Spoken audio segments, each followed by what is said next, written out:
Bismillahirrahmanirrahim. Assalamualaikum warahmatullahi wabarakatuh.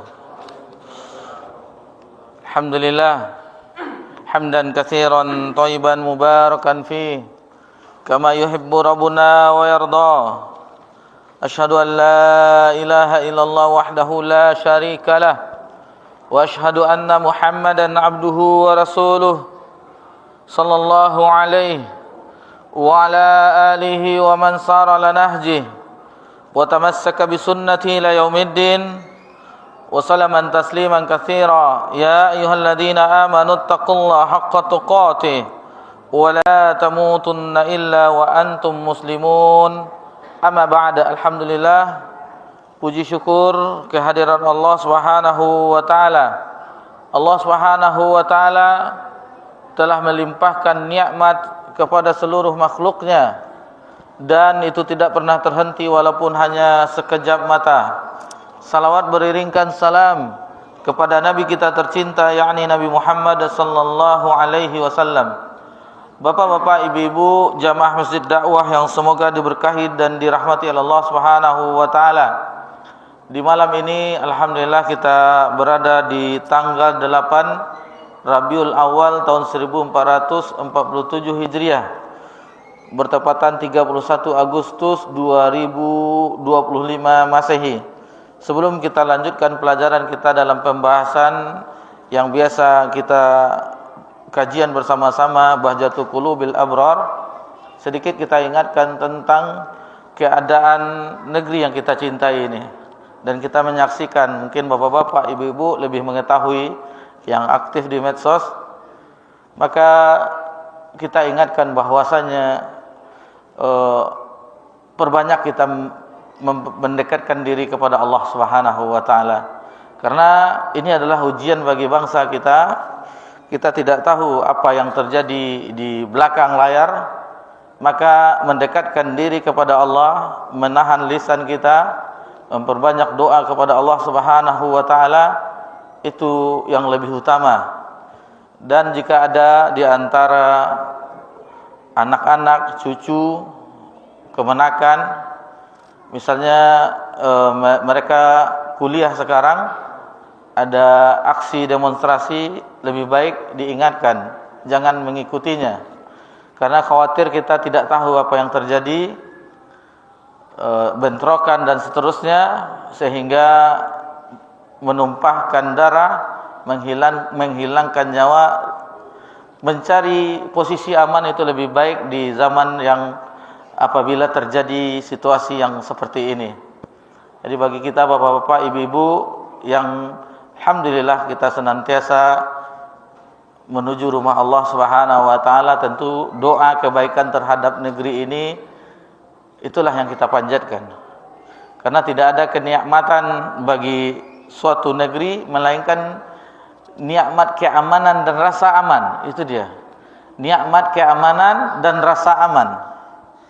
Itu makanya Nabi kita Nabi Ibrahim alaihissalam itu mendoakan Mekah agar dijadikan Rabbana ja'alna hadza baladan amina, agar dijadikan Mekah itu negeri yang aman. Dan berkat doa Nabi Ibrahim alaihissalam sampai sekarang dan sampai akhir zaman, sebelum terjadinya kericuhan, sebelum terjadi hari kiamat, maka negeri tersebut mendapatkan keamanan dari Allah Subhanahu wa taala. Jadi ini sedikit untuk mengingatkan kita dengan kondisi, meskipun insyaallah di Pekanbaru atau kita di Sumatera bagian tengah, Sumatera Barat, insyaallah aman, Ustaz. Tidak tahu kita, karena namanya orang yang sedang bahasanya chaos semacam itu, kita tidak mengetahui. Mungkin kita tidak sengaja keluar, tahu-tahunya ada bentrokan tanpa disengaja. Jadi kalau tidak penting-penting sekali kita pergi ke Sudirman, jalan-jalan yang biasanya yang digunakan bagi demonstrasi, kita hindari untuk sampai amannya negeri kita. Yang itu yang kita impikan terhadap negeri yang kita cinta ini. Itu sedikit nasihat tentunya bagi kita semuanya agar kita senantiasa mendekatkan diri kepada Allah. Mudah-mudahan Allah hilangkan cobaan bagi negeri kita ini. Kita lanjutkan pelajaran kita yang biasanya di pembahasan kajian-kajian sebelumnya kita membawakan satu hadis di setiap kali pertemuan. Dan ini adalah di kesempatan yang spesial kita akan membawakan dua hadis. Kenapa? Karena hadisnya, topiknya sama, pembahasannya sama, yakni tentang muamalah, jual beli. Jadi kita gabung saja hadis yang ke-37 dan ke-38 dalam pembahasan Bahjatul Qulubil Abrar, mutiara hikmah penyejuk hati. Sebelumnya kita singgung sedikit tentang, sedikit saja mungkin, karena mungkin di antara kita ada yang profesinya pedagang seperti kami pribadi, pedagang di pasar pusat.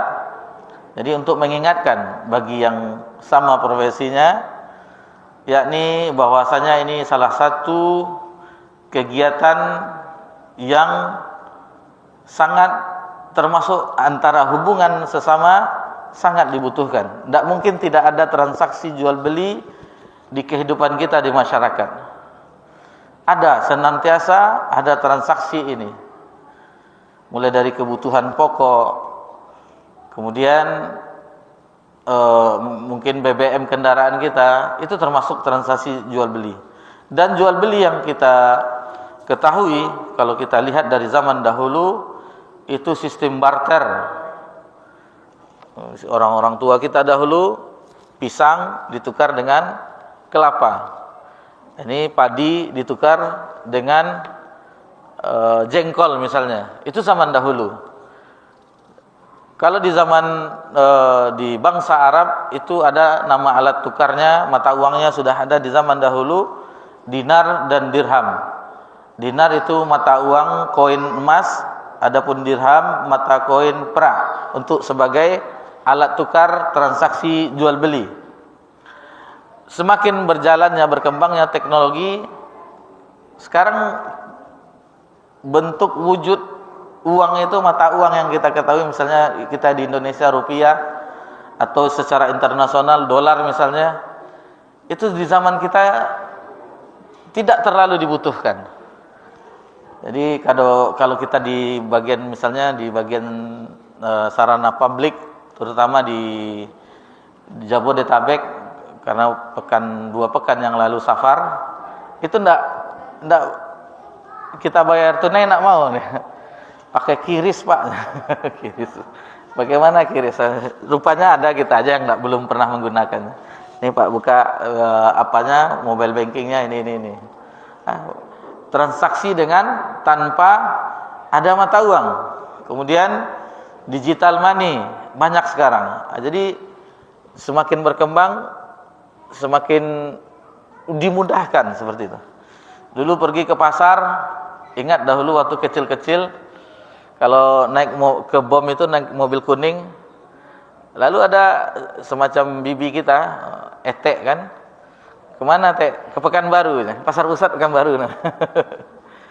Karena dahulu pasar pusat itu sebagai memang pusat perbelanjaan. Sekarang kemudian berkembang dengan mal-mal. Ada sekarang pasar kaget, dimudahkan setiap tanah kosong, dan sekarang di rumah bisa transaksi dengan online. Itu makanya ada teman dia bahagia, alhamdulillah, tidak ada keluar jalan-jalan ke mall lagi, Ustaz. Ya, alhamdulillah. Tapi dalam sepekan itu paket sama aja. Ke mallnya tidak ada shopping kan, tapi orang tukang antar paket sering datang, sama juga, berarti shopping juga. Jadi ini sedikit membuka wawasan kita bahwa sesuatu perkara itu berkembang dia. Di dalam celah di sini agama kita tidak kaku, tidak jumud dalam masalah perkembangan seperti ini. Baik itu di dalam sains dan teknologi, muamalah, misalnya di dalam farmasi ada suatu obat ini bagaimana, ini sahkah atau tidak, itu diteliti dari bahannya apa, kemudian dari sesuatu yang berbau kemajuan, seandainya itu tidak merusak tatanan keagamaan misalnya, itu tidak masalah. Terakhir waktu umroh itu pakai seperti kendaraan golf itu, tawaf di atas. Itu berarti dimudahkan. Bagi yang tua-tua atau tidak kuat, itu ada semacam kendaraan atau yang warna hijaunya, yang bisa berdua orang. Kalau yang golf kan banyak rame, itu di lantai atas biasanya. Itu kan semakin dimudahkan. Kalau dahulu masih kursi roda yang didorong itu. Terkadang transaksinya saling tawar-menawar, pandai-pandailah dengan petugas yang mendorong kursi roda. Kalau sekarang pakai aplikasi juga pembayarannya, pakai aplikasi juga. Taib, itu sedikit pembukaan sebelum kita mempelajari hadis ini. Kemudian Allah Subhanahu wa taala berfirman dalam surah Al-Baqarah ayat 275, wa halallahu al-bai'a wa harrama riba. Allah menghalalkan jual beli dan mengharamkan riba. Dijual beli halal. Adapun orang-orang ahlul kitab, orang Yahudi, itu menyamarkan antara riba dengan jual beli. Mereka melakukan transaksi riba, akan tetapi hakikatnya mereka mengatakan menganggap itu jual beli. Sehingga turunlah firman Allah ini, wa halallahu bai'a wa harrama riba. Allah menghalalkan jual beli dan mengharamkan riba. Rukun jual beli di antaranya ulama Syafi'iyah menyebutkan, pertama adanya penjual, pedagang. Kemudian yang kedua ada pembeli. Kemudian yang ketiga ada barang yang diperjualbelikan. Yang keempat ada sirat atau semacam ijab kabul. Itu menurut mazhab Imam Syafi'i. Jadi kalau di orang, misalnya orang-orang Kampar biasanya tuh kalau belanja demboli oji, semacam ada ajak, yo ambu jual gitu kan. Nah, itu semacam ijab kabul seperti itu. Nah, itu kalau di zaman sekarang cukup dengan barangnya diambil, misalnya harganya 20.000, kita berikan uang 20.000, itu sudah sah. Itu sudah sah. Kemudian syarat-syarat dari jual beli yang pertama adalah saling ridho antara penjual dan pembeli. Ada keridoan. Ada saling ridho antara penjual dan pembeli. Yang kedua, pelaku jual beli yang dibolehkan untuk bertransaksi. Jadi pedagang atau pembeli yang dibolehkan. Karena tidak ada yang diperbolehkan, misalnya yang kurang akalnya atau belum berakal atau tidak bisa hitung-hitungan. Ini tidak boleh, karena akan ditipu. Misalnya dia belanja kan, uangnya 5.000, tahu dia orang ini tidak bisa hitung-hitung, minta tolong pula, berapa kembaliannya tuh? Seharusnya kembaliannya 2.000, 3.000 balikin. Akan ditipunya orang yang berdagang kalau tidak bisa hitung-hitungan. Ya alhamdulillah kalau pedagang itu rata-rata cerdik, tidak bisa hitung pakai kalkulator dia kan. Karena orang yang di pasar biasanya itu sudah lama, meskipun mereka mungkin dari segi pendidikan sebagian untuk pasar tradisional tidak mencicipi sekolah yang tinggi, akan tetapi kali-kali dagang. Orang-orang tua dahulu, terutama di daerah kampung-kampung itu, sudah tahu dia berapa nih jumlahnya, berapa nominalnya, dan berapa keuntungan seandainya laku semuanya. Itu dahulu, orang-orang dahulu yang pergi ke pasar-pasar, pekan-pekan namanya, pekan ini, atau balai Sinayan katanya, kalau di Mudik kan, di Sumatera Barat. Dan termasuk mungkin sejarah Pekanbaru, bapak-bapak yang orang tua kita lebih tahu kenapa dinamakan Pekanbaru, mungkin lebih tahu daripada kami yang berbicara. Baik. Kemudian di antara syaratnya yaitu barangnya bermanfaat dan mubah, yang diperjualkan beli itu barang tersebut yang bermanfaat dan mubah, boleh. Berarti yang seperti khamar, seperti ini tentu tidak dibolehkan di dalam agama kita. Zaman sekarang khamar itu kan sudah berkembang lagi, narkoba dengan jenis-jenisnya dan turunannya. Kemudian di antara syaratnya harta dimiliki dan diizinkan untuk jual beli. Nah, itu dia, diizinkan.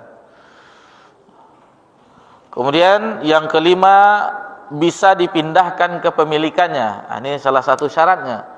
Jadi ketika terjadi transaksi jual beli, bisa dipindahkan pemiliknya, bukan penjual lagi, tetapi adalah hak dari pembeli yang memilikinya. Kemudian yang keenam, yang barangnya dan hartanya itu sama-sama jelas, tidak boleh mengandung unsur-unsur gharar yang tidak jelas. Nanti insyaallah ada hadisnya kita pelajari di kitab ini mengenai yang gharar yang tidak jelas. Contoh misalnya membeli hewan yang masih di dalam kandungan dalam bentuk janin, itu kan belum jelas. Atau membeli buah, saya beli mangga ini tetapi masih berputik, itu kan belum jelas. Jadi semacam itu tidak boleh dalam agama kita, karena nanti dimakan burung, ada yang busuk, yang seterusnya kan tidak tahu berapa hasilnya. Jadi kalau transaksi di dalam Islam jelas, misalnya 50 biji mangga, satu biji harganya sekian, jelas, tidak ada unsur ghararnya. Kemudian harganya pun jelas, kecuali di semacam adat kita di Sumbar, kalau beli kerbau atau sapi di dalam sarung. Tapi mereka dah tahu berapa jumlah. Itu sah-sah karena mereka saling mengetahui. Entah apa yang ada bapak yang pernah itu. Kalau di Sumbar kan beli sapi, transaksinya tidak pakai ucapan, tetapi di dalam sarung, gitu. Entah berapa, tidak tahulah. Orang tua kita yang tahu itu. Sampai sekarang masih, dan itu sah. Karena mereka yang pembeli dan penjual sama-sama kode-kode jari-jarinya, itu mereka mengetahuinya. Tapi itu diantara syarat-syarat jual beli dan rukunnya. Tadi ayatnya telah kita singgung, wahalallahu bai'a wa harrama riba, dan hadis-hadis tentang ini masalah jual beli banyak, bahkan para ulama di kitab-kitab hadis, di kitab-kitab fikih itu khusus pembahasannya dikumpulkan, kitabul buyu'. Jadi ini permasalahan jual beli dikumpulkan semuanya hadis-hadisnya. Di kitab-kitab fikih tersebut dikumpulkan juga bab spesial untuk jual beli. Bahkan Amirul Mukminin Umar bin Khattab radhiyallahu anhu di kekhalifahannya, masa kekhalifahan beliau, itu tidak boleh seseorang yang belum belajar fikih jual beli masuk pasar. Di zaman Umar. Jadi kalau belum masuk pasar, belum belajar fikih jual beli, tidak boleh masuk pasar. Kata Umar, kalau tidak belajar tentang fikih jual beli, nanti terjerumus transaksi riba. Begitulah dijaganya tatanan masyarakat di pemerintahan di zaman dahulu, pemimpin-pemimpin yang adil, agar hubungan antara sesama muamalah itu tidak saling menipu, tidak saling menzalimi. Baik, kita masuk ke hadis yang ke-37 dalam Bahjatu Qulubil Abrar. Hadis dari An Hakim bin Hizam, dari sahabat yang mulia Hakim bin Hizam radhiyallahu anhu, ia berkata, qala Rasulullah sallallahu alaihi wasallam, telah bersabda Rasulullah sallallahu alaihi wasallam, al-bai'ani bil khiyari ma lam yatafarraqa. Nabi sallallahu alaihi wasallam menyebutkan di hadis ini, kata Nabi sallallahu alaihi wasallam, al-bai'an, maksudnya pembeli dan penjual, bil khiyari ma lam yatafarraqa, itu memiliki hak memilih, khiyar, selama keduanya belum berpisah. Ini misalnya bapak-bapak, ibu-ibu bertransaksi, dan ini biasanya di pasar-pasar tradisional. Kalau di mal-mal sudah ada harganya, kecuali dipajang di situ diskon sekian persen. Kalau di pasar tradisional berapa ini? Jadi ada tawar-menawar sebelum berpisah antara pedagang dan penjual, itu ada hak khiyar memilih. Boleh dilanjutkan, boleh enggak. misalnya 50, sebelum berpisah hendak jadilah, boleh. Tetapi kalau sudah pulang balik ke rumah lagi lalu dibatalkan jual beli, ini tidak boleh dalam agama kita. Tidak boleh. Tidak boleh kecuali barangnya cacat. Kecuali barangnya cacat, rusak dan seterusnya. Nah, itu baru berarti seorang pedagangnya yang tidak jujur. Nah, ini disinggung di sini. Lalu kata Nabi SAW, fa in sadaqa wa bayyana burika lahuma fi bai'ihima. Apabila keduanya jujur, baik itu pedagang dan pembeli, mereka jujur dan terbuka menjelaskan keadaan barangnya, maka keduanya diberkahi. Baik itu pembeli dan penjual diberkahi. Ah, ini dia tujuan dari agama kita, bukan hanya sekedar untung, tetapi berkah. Berkah ai ziyadatul khair atau khairan katsira. Sebagian ulama menyebutkan bertambahnya kebaikan atau kebaikan yang banyak yang tidak pernah putus-putus.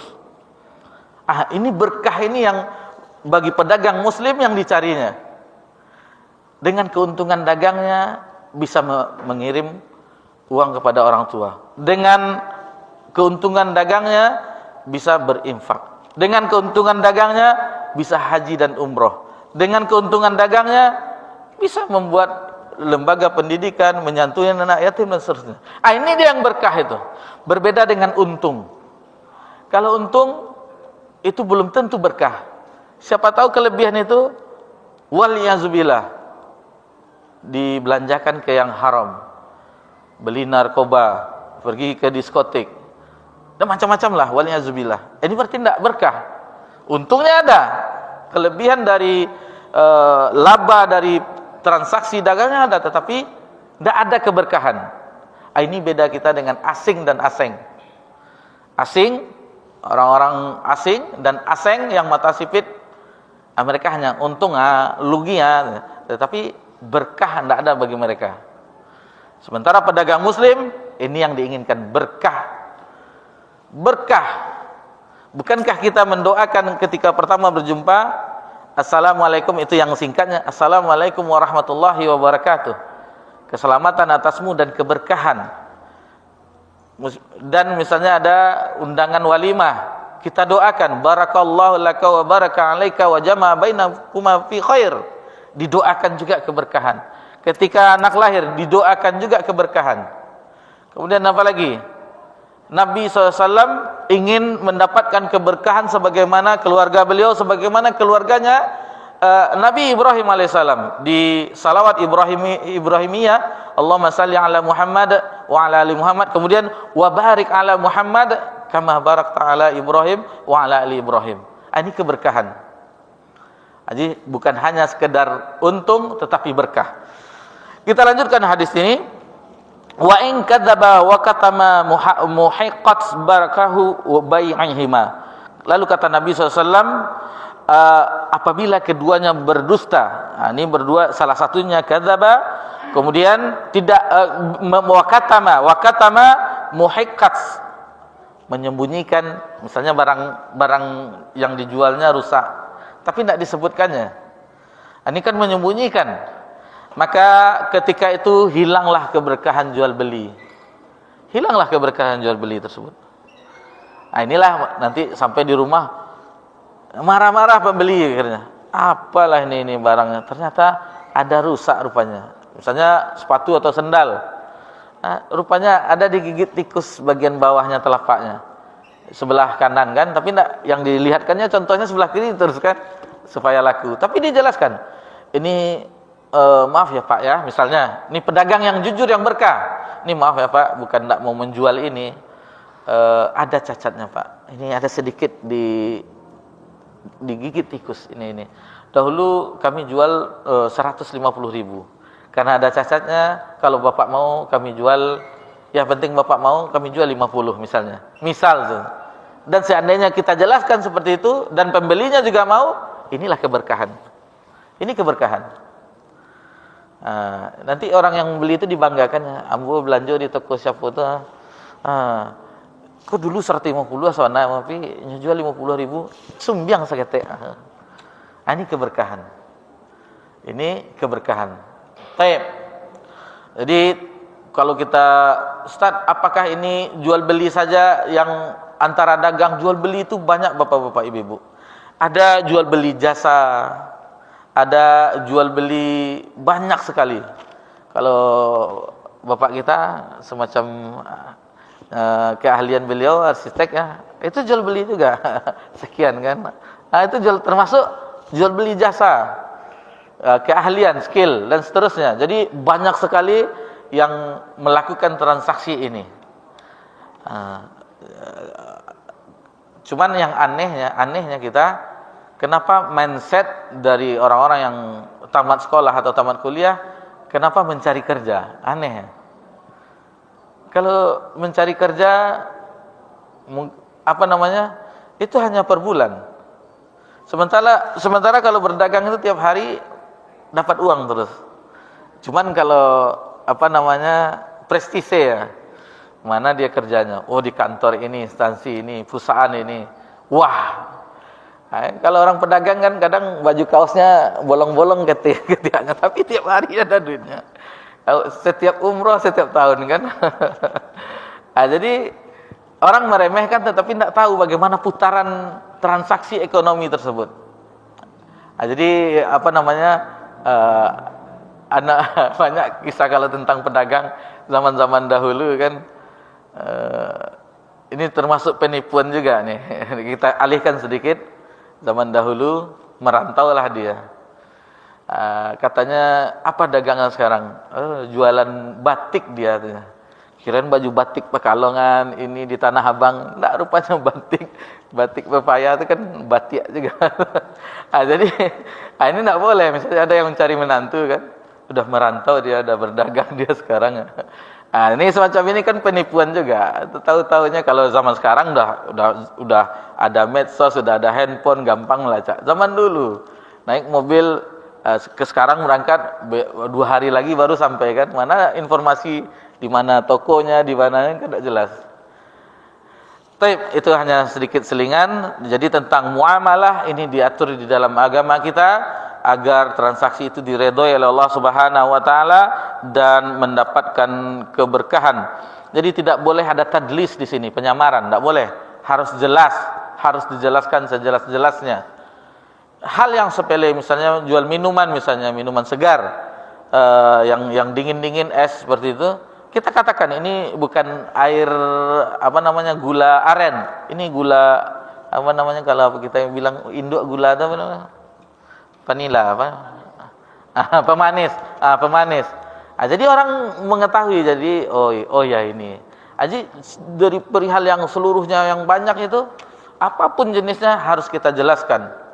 Apalagi perihal yang besar, alat-alat yang besar, yang transaksinya sampai miliaran atau triliunan, yang kan perusahaan itu kan ada marketingnya juga untuk memasarkan hasil dari perusahaannya. Mungkin ada bagian-bagiannya semua. Ini mungkin bagian untuk kisinya, quality controlnya, ini bagian prosesnya ini, dan ada marketingnya, tentu harus ada pemasaran dari produk yang dihasilkan oleh suatu perusahaan. Ini diantara yang bisa kita jelaskan. Jadi masalah khiyar ini, penetapan khiyar ini ada di dalam agama kita. Bunyi Pak? Belum? Lain itu ya. Kemudian kita lanjutkan ke hadis berikutnya, hadis yang ke-38. Jadi antara dua hadis ini kita gabungkan karena materinya sama tentang perdagangan. An Abi Hurairah radhiyallahu anhu qala, dari Abu Hurairah radhiyallahu anhu ia berkata, naha Rasulullah sallallahu alaihi wasallam, Rasulullah sallallahu alaihi wasallam melarang jual beli an bayal hasati wa an bayil gharar. Melarang jual beli hashat dan jual beli gharar. Itu tadi kita singgung. Hashat ini semacam jual beli itu batu kerikil. Hashat batu kerikil. Misalnya bapak-bapak membeli tanah, lalu batu kerikil ini diambil, dilempar mungkin dari jarak batu kerikil itu saya akan beli sekian. Ini kan tidak jelas. Itu namanya jual beli hasad, melempar batu kerikil. Ini tidak jelas. Ini termasuk salah satu transaksi secara umumnya gharar yang tidak jelas. Tetapi di masa Nabi SAW itu ada transaksi seperti itu.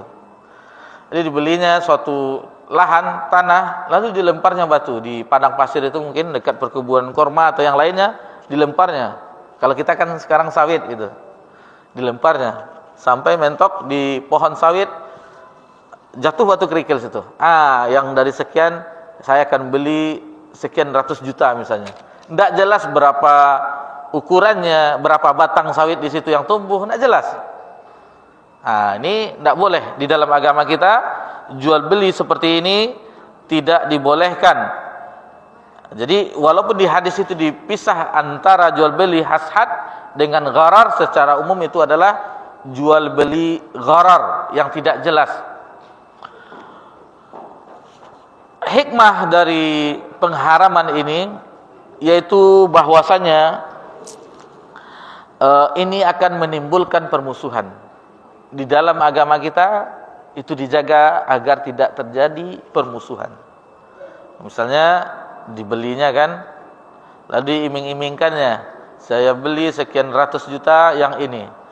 Tahu-taunya setelah itu di kemudian hari panen langsung, dapat sekian ton, naik pula harga sawit. Ini contoh-contoh.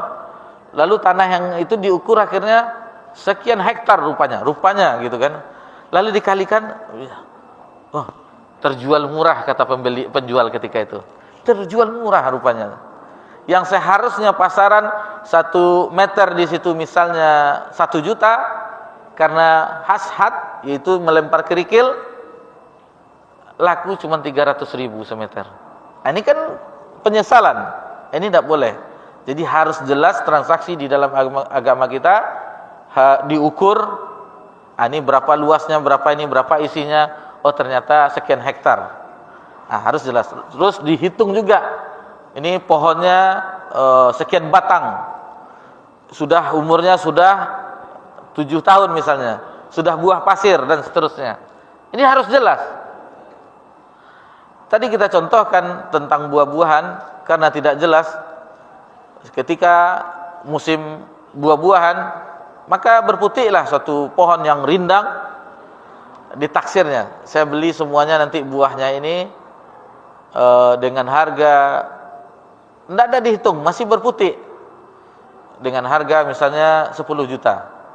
Tahu-taunya tidak tahu dia hama ada, burung ada, yang musang ada dan seterusnya. Tahu-taunya sedikit yang jadi, rugi dia rupanya. Akan tidak jelas, permusuhan yang jadinya. Ini karena transaksi yang tidak jelas, gharar. Dan itulah kenapa judi itu diharamkan dalam agama kita, karena judi itu mengandung gharar. Apa itu gharar? Resiko tinggi. Resiko tinggi. Spekulasi, lalu dia bayar taruhan misalnya, atau jenis apapun judi yang banyak. Sekarang judol, judi online. Menang sekali kan, itu kecanduan jadinya. Habis uangnya semua. Ini karena itulah diharamkan. Tidak jelas apa yang dilakukan, karena sistemnya tidak jelas. Apa yang jelas? Dibayar dengan uang sekian, dapat apa namanya istilahnya, jackpoint. Pokoknya istilah sekarang, yang orang yang zaman sekarang yang tahu. Dan permusuhan, kebencian. Kalau di zaman dahulu, anggap aja kalau di orang-orang dahulu main domino misalnya. Itu main domino walaupun hanya dihantam-hantam batu, tetapi setiap hati kita itu ada permusuhan. Kecuali mandan-mandanan kan, mandan-mandanan. Tapi itu ada permusuhan, ini ingin mengalahkan ini mengalahkan ini mengalahkan ini. Sebagaimana persatuan orang-orang dahulu, orang-orang ahlul kitab, baik itu Yahudi dan Nasrani, yang Allah sebutkan dalam surah Al-Hasr, tahsabuhum jami'a wa qulubuhum syatta. Engkau melihat mereka itu bersatu, tetapi hati mereka itu berpecah belah. Itulah yang terjadi di meja judi. Seolah-olah bersatu, orang rapat kan, di meja-meja rapat kan seolah serius itu. Orang itu serius juga, tetapi hati mereka berpecah, yang saling ingin mengalahkan. Dan itulah kejadian sebenarnya yang kita saksikan di antara salah satu kelemahan ya, sistem di negara kita yang demokrasi. Kenapa kita katakan kelemahan? Kalau kita belajar ahkamul sultaniyah, tidak kita dapatkan sistem di negara kita ini. Karena di ahkamul sultaniyah sedikit kita kita tarik ke pembahasan ini, karena sekarang lagi sedang semaraknya tuntutan dari rakyat. Sistem yang ada di dalam Islam itu khilafah, tetapi sistem khilafah ini yang kita sebutkan yang sekarang ini itu tidak ada sekarang. Sehingga kata Nabi, khalifah nubuwah itu 40 tahun. Jadi Abu Bakar, Umar, Utsman, Ali. Ada 6 bulan tersisa, itu adalah Hasan bin Ali. Sebagaimana dijelaskan oleh ulama, 6 bulan tersisa karena ketika itu ada 2 baiat. Satu baiat terhadap Hasan bin Ali, cucu Nabi SAW, dan satu baiat di Syam, Muawiyah bin Abi Sufyan. Namun ketika itu lihatlah sebagaimana doa Nabi terhadap cucunya ketika lahir, bahwasanya cucunya ini akan menjadi pemersatu umat. Nabi yang mengatakan akan menyatukan umat dan akan meredakan permusuhan. Lebih kurang itu doa Nabi SAW. Dan ketika 6 bulan menjabat sebagai khalifah, lalu diberikan kekhalifahan kepada Muawiyah bin Abi Sufyan. Satu khalifah ketika itu di Syam. Dan Muawiyah bin Abi Sufyan adalah raja pertama di dalam Islam. Setelah itu sistem kerajaan, dan itu ada di ahkamul sultaniyah, di hukum tata negara. Kenapa itu agak damai? Tidak ada pemilu, tidak ada partai politik, tidak ada ini. Lihatlah negara-negara ASEAN, Brunei, itu sistem sultan, kerajaan. Thailand, tidak ada ribut-ribut mereka menjelang kampanye, biaya sekian, ini sekian. Kemudian Eropa, Inggris, Belanda, Denmark, itu sistem kerajaan. Kemudian kita di Jazirah Arab, itu sistem kerajaan. Cuman kelemahannya, keluhan dari rakyat, raja terus. Tetapi rakyat ini patuh dengan keputusan raja. Adapun di Indonesia, daerah istimewa Yogyakarta, itu meskipun keadaan Jogja seperti itu, masih ada pengaruh dari Sultan Hamengkubuwono X, dan mereka menghormati sultan mereka meskipun dari kesultanan jadi pemimpin, dan begitu juga dari kegubernuran. Beliau gubernur daerah istimewa Yogyakarta. Bunyi Pak panjang itu, bunyi apa? Baik, kita kembali ke perdagangan yang tadi, kategori-kategori. Jadi intinya Bapak-bapak, Ibu-ibu yang semoga diberkahi dan dirahmati oleh Allah Subhanahu wa taala, salah satu muamalah, hubungan sesama kita di manusia yang setiap hari, setiap saat ada, yaitu jual beli, transaksi jual beli, dan itu dihalalkan oleh Allah. Wa halallahu bai'a wa harrama riba, dan ketentuan-ketentuannya ada hukum-hukum fikihnya, ada khiyar antara pembeli dan penjual, kemudian ada kejujuran di situ disebutkan, dan keberkahan yang diinginkan, sehingga penjual dan pembeli sama-sama ridho. Bayangkan syariat yang Allah turunkan, pemilik alam semesta ini mengetahui apa transaksi yang menimbulkan kedamaian di antara sesama, maka itu Allah atur semuanya. Itu makanya kata Salman Al-Farisi, jangankan perihal yang besar tentang akidah, perihal yang sepele saja diatur dalam agama kita. Apa contohnya? Adab buang air. Bapak-bapak, ibu-ibu ke toilet itu ada adabnya. Hal yang sepele itu diatur dalam agama kita. Apalagi perihal yang lain-lainnya yang akan menimbulkan persatuan umat, dan itulah yang kita inginkan, persatuan terhadap sesama rakyat kita, rakyat Indonesia, sehingga keamanan, kemudian rasa tentram tentunya kita tinggal di negeri kita. Dan doakan pemimpin kita dengan agar mereka adil, pemimpin kita tersebut, sehingga pun kita rakyat merasakan keadilan mereka. Mohon maaf jika ada kesalahan dalam penyampaian, maka kita cukupkan pelajaran kita sampai di situ dulu. Insyaallah akan kita lanjutkan di pertemuan yang akan datang. Subhanakallahumma bihamdika asyhadu an la ilaha illa anta astaghfiruka wa atubu ilaik. Wassalamu ala nabi Muhammad sallallahu alaihi wasallam wa ala alihi washabbihi ajmain walhamdulillahi rabbil alamin. Wassalamualaikum warahmatullahi wabarakatuh.